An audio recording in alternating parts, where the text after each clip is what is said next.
గౌరవనీయులైన ముఖ్యమంత్రి వర్యులు రేవంత్ రెడ్డి గారికి నమస్కారాలు సార్.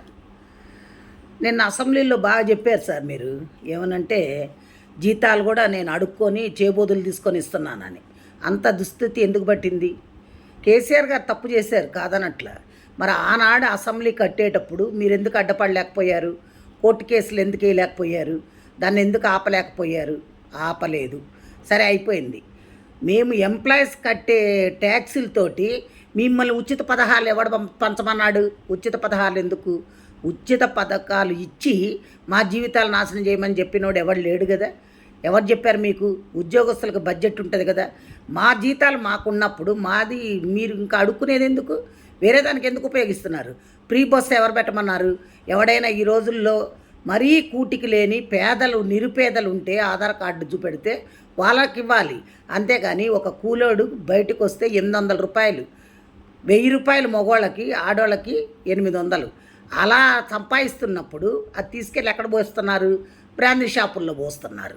అదే నువ్వు ఈ ఉచితాలు పెట్టకుండా ఉద్యోగాలు వచ్చే పొజిషన్లో చేసుండి ఇండస్ట్రీల్స్ తీసుకొచ్చుంటే కంపెనీల్లో ఉద్యోగాలు వచ్చేవి చేసేవాళ్ళు. అసలు ఇవన్నీ ఎందుకండి? 150 మంది మీరు ఎమ్మెల్యేలు ఎమ్మెల్సీలు అందరూ ఉన్నారు కదా, మీ జీతాలు బంద్ చేసేయండి.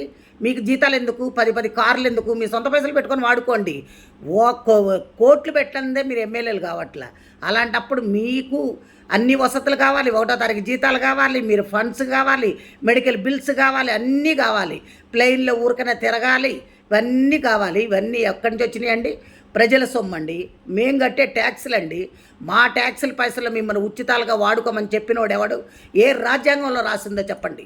మీరు ఇవన్నీ కానీ చేస్తే ఇప్పుడు మేము రిటైర్డ్ అయిన వాళ్ళకి కనీసం పైసలు కూడా ఇచ్చే స్థితిలో లేరు మీరు.